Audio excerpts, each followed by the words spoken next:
Alright, what's up everyone? Welcome back to Rebel Esports, Mad Dog here. Today we're going to talk about the 2021 London Spitfire roster. I got my new London jersey I just got.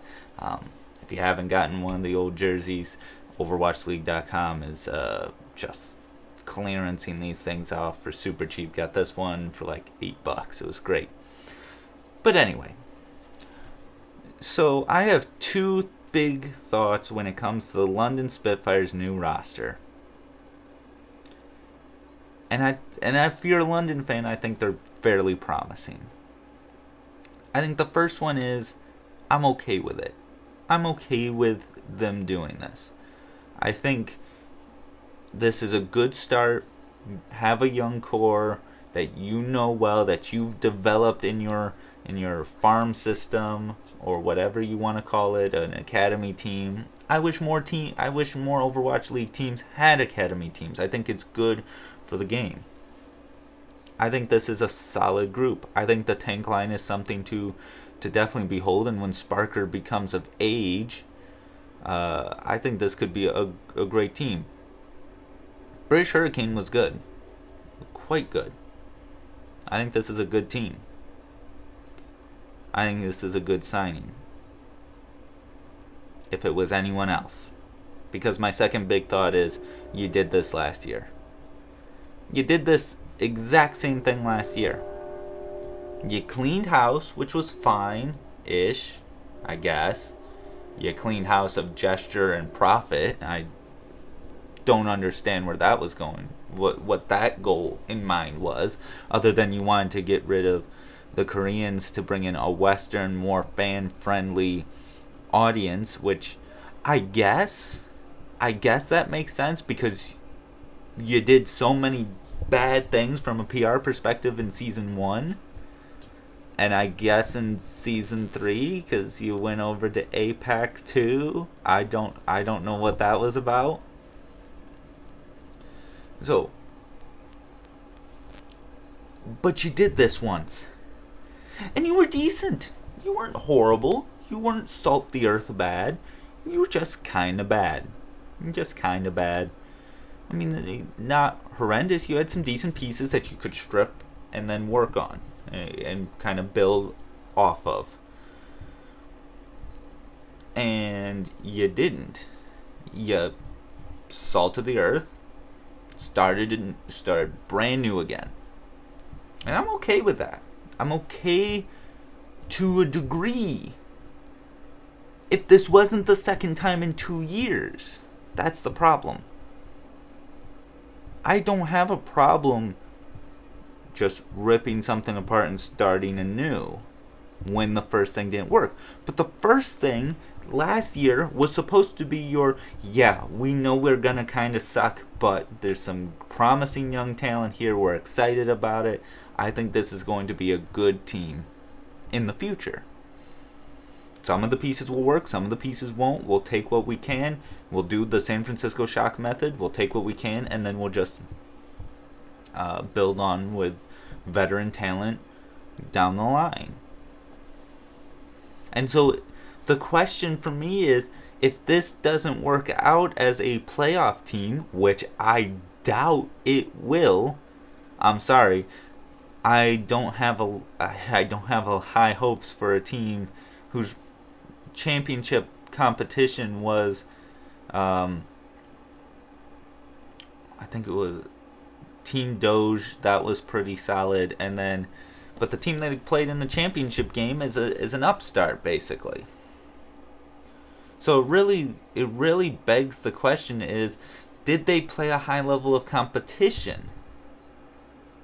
And I don't think they did. I don't think there's really any team outside of Runaway circa late 2018 coming into 2019 that's just been ripped out wholesale, placed into an Overwatch League team that has worked.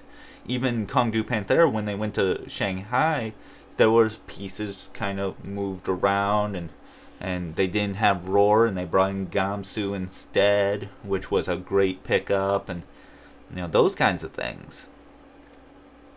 I don't think this team is going to work this year as a top flight team. I don't think it should be expected to. What I'm concerned about is if it doesn't, does it just get removed again? Do you just like gone?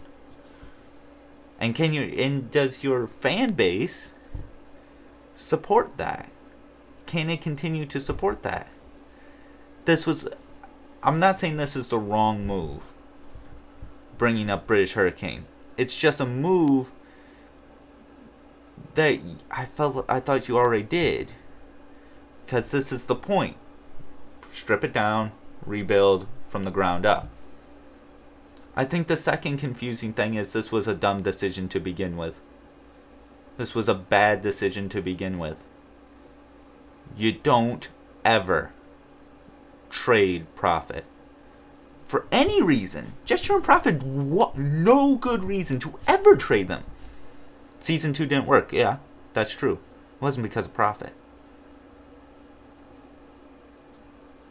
It wasn't even because of necessarily Birdring, as he seemed to blossom over in LA. It was, Nuss was kind of rough. Quartermain never really fit. Bedozin may have lost a step in the last 2 years. Those are things that are fixable. Fury was great. Gesture was at least very good. And Profit is the best DPS in the league and has been every year. What are you doing? You should have 3 people to build around: Gesture, Profit, Fury. And just scrap the rest if it's really that big of a deal. Because Birdring was slumping bad. And I'm glad he's been able to turn things around in LA. And he's been a good player over there. Paired up with Kevster and stuff. But this starts as an asinine decision that ended up in a half-baked rebuild that you needed to tear down again, apparently, even though there were some decent players. And now you're doing it the right way. It sucks for the fans because last year was meaningless. And you don't really get this a lot in traditional sports. Usually, you're leading up to something, either a draft pick, or you got to see your team was bad, but you got to see a young piece that you're hoping is the savior of the franchise. Well, here you didn't get either. Last year was a wash. Your team sucked, and no one's coming back. And now you get to start again. This looks like a promising team, but they're not going to be good this year. Next year, maybe.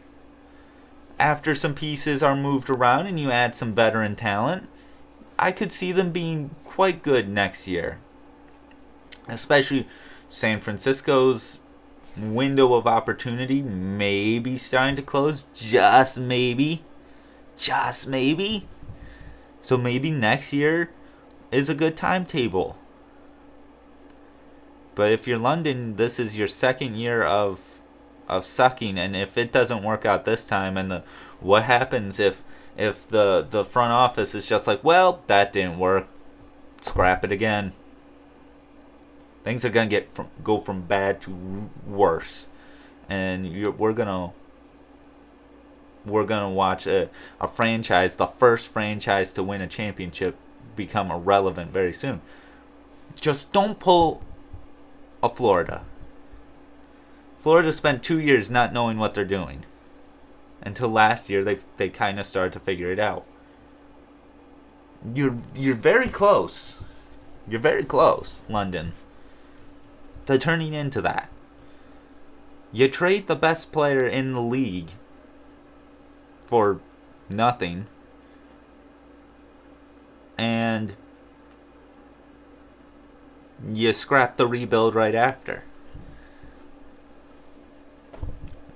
So, again, all in all, good decision. The decision to sign British Hurricane wholesale, I think, is fine. I think it's a fine decision.